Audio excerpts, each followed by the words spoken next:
पर ये देखना है कि एक और महाभारत है जो हमारे भीतर चलती है। वो महाभारत तो 18 महीने की थी, ये महाभारत तो हमारी जिंदगी भर हमारे अंदर चला करती है। द्वंद्व आता है मन में, अच्छे और बुरे का, शुभ और अशुभ का, दुख और सुख का, हित और अहित का, भीतर अंदर कश्मकश चलती रहती है, शांति नहीं मिलती है जीवन में, और आदमी अपने जीवन को एक बोझ का जीवन बना करके जी लेता है। हम सोचते हैं अपने जीवन में जब अच्छे और बुरे का चुनाव करते हैं तो वहाँ हमारा स्वार्थ खड़ा हो जाता है, और वह स्वार्थ ऐसा होता है जो हमें सही निर्णय नहीं लेने देता है। सज्जन पुरुष किसके पक्ष में खड़े होते हैं? सत्य के पक्ष में, अच्छे लोगों के पक्ष में।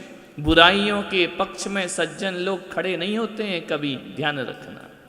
हम किसको चुनते हैं, किस पर अपना पक्ष रखते हैं, किसे हम अपना जोर देते हैं, ये हमारी भावनाओं का परिचायक हुआ करता है। मान्यवर, कौन अपना और कौन पराया यहाँ किसी का कुछ जान नहीं सकते और कह नहीं सकते हैं। आज जो अपना है कल पराया हो जाए, और कल तक जो पराए थे वो आज अपने बन जाए, समय का कोई भरोसा नहीं है। जीवन को बड़े आनंद के साथ जीना है। हमारे पास बहुत सारी बुद्धि का अतिरेक है, हमारे पास बहुत अच्छे अच्छे शब्द हैं हमारे मन में, लेकिन जीवन में रस नहीं है, नीरस जीवन है, थका थका सा। कहा जाता है नृत्य कर लो तो कर लिया, बजा दिया तो कर लिया, चार कर रहे हैं तो चलो अपन भी कर लेते हैं, चलो विधान करना है विधान कर लेते हैं, पूजा करना है पूजा कर लेते हैं। सब कुछ करने के बाद भी, बड़े बड़े उत्सव महोत्सव करने के बाद भी आदमी के जीवन में प्रतिष्ठा है, नाम है, यश है, लोग तुम्हें जानते हैं, जय जयकार होती है, सब कुछ तुम्हारे पास है, सबका सम्मान तुमको मिलता है, लेकिन फिर भी लगता है कि जीवन में कोई रस नहीं है। नीरस नीरस सा जीवन, हृदय से भीतर से रसहीन जीवन क्यों हो गया हमारा? ये आनंद विहीन जीवन क्यों हो गया हमारा? कभी पेड़ पौधों को देखो तो कितने आनंद में जीते हैं, कितनी मस्ती में झूमा करते हैं। अभी थोड़ी देर पहले यहाँ बरसात हो रही थी, रिमझिम पानी गिर रहा था।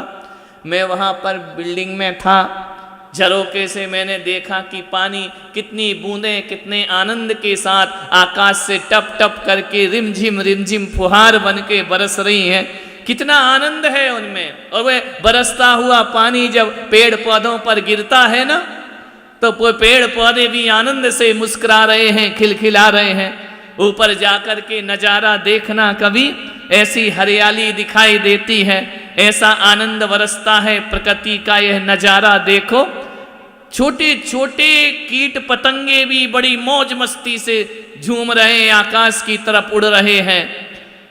पेड़ पौधे लताएं इठला रही हैं, बलखा रही हैं। दूर किसी पर्वत पे देखो तो ऐसी पतली सी धार पानी की गिरते जा रही है, बड़ा आनंद आ रहा है। लेकिन ध्यान रखना, कुछ मनुष्य ऐसे होंगे जिस आनंद के बीच भी नीरस जीवन जी रहे होंगे, जो रसविहीन जीवन जी रहे होंगे। ऊपर ऊपर से मुस्कुरा देते हैं, भीतर से हंसी नहीं हुआ करती है, भीतर का आनंद नहीं हुआ करता है। मालूम है हमारे अंदर ये चुप्पी क्यों है, हमारे भीतर में खुशी क्यों नहीं है? एक आदमी आया, बोले महाराज हम हंस नहीं सकते हैं। अरे क्यों नहीं हंस सकते हो? क्या मालूम हंसी खत्म हो गई हमारे जीवन की। हंसते हैं चार लोग तो हम हंस लेते हैं, लेकिन भीतर से उठने वाली हमारी हंसी गायब हो गई है। मैंने उस आदमी से कहा कि ये भाई जरा एक बात बता, तूने कभी अपने जीवन में किसी गधे को हंसते हुए देखा है? बोले नहीं, गधा तो कभी नहीं हंसता है। और मैंने कहा यदि कभी धोखे से गधा हंस दे तो क्या होगा? तो बोले फिर तो मुझे नहीं मालूम क्या होगा। मैंने कहा धत तेरे की, एक तो गधा कभी हंसता नहीं है, और गधा कभी धोखे से हंस दे तो समझना वो इंसान बनने की तैयारी कर रहा है। और एक बात याद रख, तू कहता है मैं हंसना भूल गया, मुझसे हंसा नहीं जाता है, तो समझ ले अब तू क्या बनने की। समझ गए क्या? ऐसी बातें आपको डायरेक्ट समझ। हंसी खो गई तो पशुता का जीवन है, हंसी खो गई तो जानवर का जीवन है। भीतर से हंसी उठना चाहिए। इच्छाओं के बोझ तले दबे रहोगे, अपनी तृष्णाओं से तड़फड़ाते रहोगे, तृष्णाओं की प्यास में, अपनी चाहतों में, अपने झूठे मिथ्या अहंकार में जीते रहोगे। ध्यान रखना, हंसी उनके सामने नृत्य नहीं करती है, प्रसन्नता उनके सामने नृत्य नहीं करती जो भीतर में अपने अहंकार से गलते रहते हैं, दुखी होते रहते हैं। हल्का फुल्का मूड रखो। जीवन कैसा है? ऐसा जीवन होता है मनुष्य का, ऐसा नीरस जीवन होता है इस आदमी का। जब देखो तब ओंठों पर शिकायत है, जब देखो थोड़ी थोड़ी बातों पे हमारा मूड खराब हो जाता है। आज मूड ऑफ हो गया, अरे इतनी सी बात पे मूड ऑफ हो गया, किसी ने कुछ कह दिया आज हमारा मूड ऑफ हो गया, आज हमारा दिमाग खराब हो गया। अरे किसी ने दो शब्द अच्छे बोल दिए, आज मजा आ गया। अरे पागल, अपनी जिंदगी का रिमोट किसी के हाथ में दे रखा है क्या? तुम्हारे घर में है ना एक वो 200 चैनल का एक लकड़ी का डिब्बा, बुद्धू राम बक्सा वो टीवी रखा हुआ है ना, चैनल बदलते जाओ, रिमोट से दबाते जाओ। उसकी अपनी कोई चॉइस नहीं है, जैसा देखने वाला दबाता है वैसा वो दिखाने लगता है। तो हमने भी अपनी जिंदगी का रिमोट किसी को दे रखा है क्या? किसी के हाथ में कर रखा है कि अच्छे शब्द बोले तो हम बहुत हैप्पी हो गए और बुरे शब्द बोल दे तो हमारा मूड ऑफ हो गया। ऐसी जिंदगी मत जियो। जीवन तो ऐसा जियो, ऐसा जियो। मैं तो ये सोचता हूँ बैठ करके, कभी अकेले में एकांत में, मैं बहुत कम सीरियस होता हूँ, बहुत कम मेरा मूड ऑफ होता है। मैं तो अपने आनंद में जीता हूँ, थोड़ी बहुत झलक आई आती है और चली जाया करती है। मनुष्य है, कोई भगवान नहीं है, लेकिन ज़्यादा मेरा मूड ऑफ नहीं होता है। थोड़ी सी बात सुनी, अपन ने कह दी, उसने कह दी, बात खत्म हो गई। मैं तो ये सोच करके जीता हूँ कि जिंदगी उसका नाम है, जीना उसका नाम है। कि अगर कोई उदास बैठे हुए लोग कहीं बैठे हैं, कोई हताश और निराश लोग कहीं बैठे हैं, हमारी उपस्थिति से उनके चेहरे पर हंसी आ जाना चाहिए, आनंद आ जाना चाहिए। हमारी उपस्थिति से लोग सकते में आ जाएं, हमारे उपस्थिति से लोगों का मूड खराब हो जाए, हमारे रहने से लोग हंसना भूल जाएं, तो हमारी जिंदगी बेकार की जिंदगी हुआ करती है। हमारी उपस्थिति ऐसी हो कि जिस भीड़ में, जिस कोने में या जिस चार लोगों के बीच जब हम आकर के बैठे तो भीतर से आनंद बरस जाना चाहिए सबके हृदय पर। आप आए, हमारा मूड हल्का हो गया, आप आए, हमारा मन आनंद से भर गया, जीवन हमारा निहाल हो गया। ऐसा जीवन क्यों? तुम जाओ तो सन्नाटा हो जाए, पापा घर में आए, बच्चे चुपचाप बैठ जाएं मुंह लटका करके। अरे एक ऐसा परिवार है, एक ऐसा व्यवहार है, पापा से डर लगता है। पापा गए, बच्चे नाच रहे हैं, मस्ती कर रहे, आ गई आजादी, 15 अगस्त आ गया। ये कोई जीवन है हमारा? ये कोई जिंदगी है? अरे ऐसा जीवन बनाओ कि लोग तुम्हारा इंतजार कर रहे हो, कब आओगे, कब आओगे। तुम नहीं आओगे तो जीवन में बाहर नहीं आया करती है। तुम्हारा हमारा बोलना तो छोड़ो, हमारी उपस्थिति ही लोगों के हृदय को झंकृत कर दे, हमारा होना ही लोगों के लिए आनंद बन जाए, तो समझना हो गया चंदा प्रभु भगवान का विधान, हो गई उनकी पूजा, हो गई उनकी आराधना। तुम्हें देख करके बच्चों का मूड खराब, बीवी का मूड खराब, बीवी सोच रही कब जाएगा, थोड़ा घूम आए, ऑफिस से जल्दी आ गया। ऐसा जीवन मत बनाओ, ऐसी जिंदगी बनाओ अपनी कि जीवन में आनंद ही बरस जाए। दूसरों के हृदयों के दीप को जला दो, निराशाओं के अंदर आशा पैदा कर लो, जो थक गए हैं उनके अंदर जीने की आस पैदा कर दो। चेतना के अंदर प्रत्येक व्यक्ति की चेतना को ऐसा जागृत कर दो कि वह तुम्हारी तरफ आने को ललायित हो। इतनी दूर दूर से लोग क्यों आ रहे हैं, क्यों यहाँ बैठ रहे हैं, पूजा कर रहे हैं, पाठ कर रहे हैं। अभी मैंने पता किया कि जब मैं थोड़ा वहाँ देखने गया था तीर्थ पे, तो पूजा में लेट आया तो लोग देख रहे हैं, अब आए क्या महाराज, अब आए क्या महाराज। एक ने खबर भेज दी महाराज को बुलाओ, उनके बिना पूजा में मजा नहीं। अरे मैंने कहा मैं क्या मजा दे रहा हूँ, गाने वाला गा रहा है, मंत्र बोलने वाला ब्रह्मचारी मंत्र बोल रहा है, मैं तो कुछ बोल भी नहीं रहा हूँ। बोले नहीं नहीं आप बैठ जाओ, उतने में हमें आनंद की प्राप्ति। वो जीवन ऐसा बनाओ अपना। एक लड़का था, बहुत दुखी था, युवा था। वो एक संत के पास गया, उसने संत से कहा कि संत जी जरा एक बात तो बता दो, तुम जंगल में रहते हो, तुम्हारे आसपास कोई नहीं है, वनवासी का जीवन जीते हो, जरा एक बात बताओ संत जी कि आपके जीवन में आनंद क्यों रहता है, मेरे जीवन में आनंद क्यों नहीं है। मैं हंसता भी हूं तो हंसने जैसा नहीं लगता है, मेरे पास सारे साधन है लेकिन ऐसा लगता है कि मेरे पास कुछ भी नहीं है। सब कुछ होने के बाद भी मेरा जीवन में सूनापन है, अकेलापन है, खुशी नहीं मिलती है हमारे जीवन में। हमेशा खुशी कैसे मिले। संत ने कहा खुश रहना चाहता है? बोले हाँ। तो बोले कोई मंत्र बता दो मुझे। संत ने कहा पागल, मंत्रों से कोई सुखी होता है क्या? सबसे बड़ा मंत्र ध्यान रखना, कोई मंत्र जीवन को खुशियां नहीं देता है, मन से बड़ा मंत्र दुवन जीवन में कोई दूसरा। मन खुश है तो सब कुछ खुश है। दुखी मन से मंत्र भी पढ़ लो ना तो मंत्र भी तुम्हें सुखी नहीं कर सकता है। और आनंद के साथ 108 बार तो छोड़ो, 5 बार या 3 बार या 9 बार ही नमोकार मंत्र बोल दो तो जीवन में आनंद की बरसात। दुखी मन से मंदिर जाओगे, मुंह लटका के जाओगे, मुंह लटका के आओगे, मिलेगा क्या? भगवान क्या दे देगा तुमको? जिस भावना से और जिस मन से जाते हैं उसी मन से हम लौट कर यहाँ से अब घर जाओगे। आज तो जाओगे ना, 3 दिन हो गए हैं, आज तो जाने की तैयारी होगी। लेकिन याद रखना जयपुर वालों, नहीं वापी वालों को नहीं कह रहा हूं, इनके साथ तो अभी दिवाली और निकालना है। जयपुर वालों को कह रहा हूं, आज जाओगे, पूछेंगे घर में क्या मिला, क्या हुआ, कैसा रहा है। आनंद लेकर जाओगे तो आनंद के साथ बताओगे, और निराश होकर जाओगे तो निराशा ही चेहरे पर।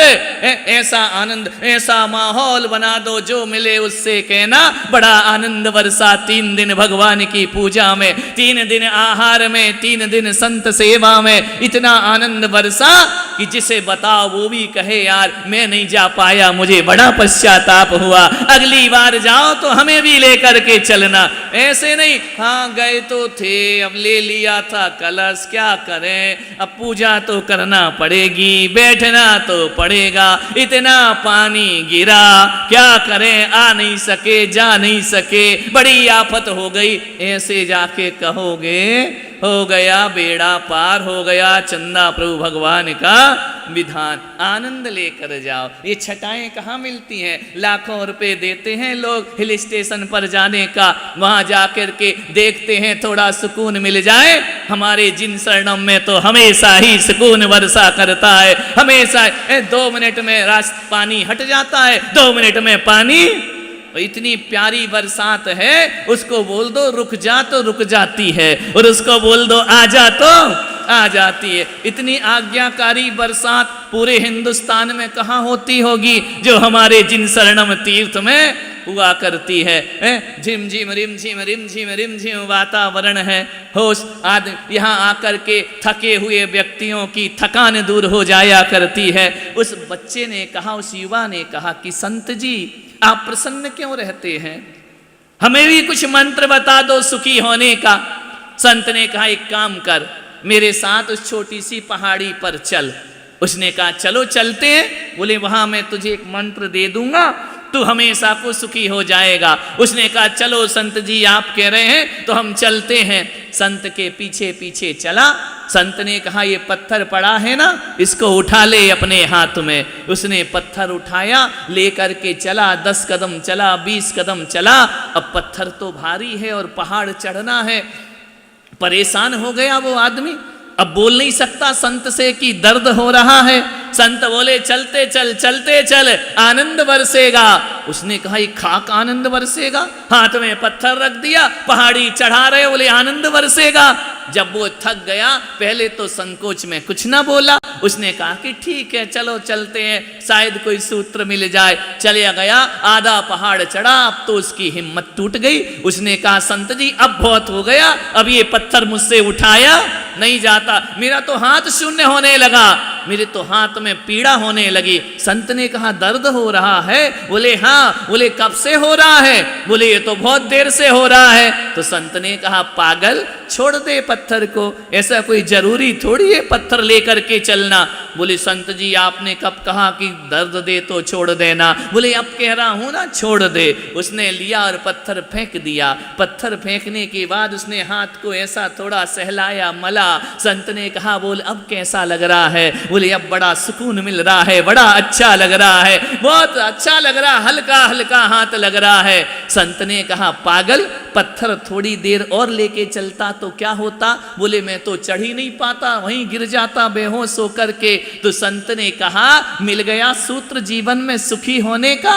बोले ये कैसा सूत्र मिला जीवन में सुखी होने का? बोले पागल यही तो सूत्र है, यदि दुख का पत्थर लेकर चलेगा तो जिंदगी बोझ में हो जाएगी, और दुख का पत्थर फेंक देगा तो जीवन आनंद में बीत जाएगा। दुख का पत्थर उठा के क्यों ढो रहा है? संसार में जब सुखी सुख है तो बोझ बन के क्यों जी रही है जिंदगी?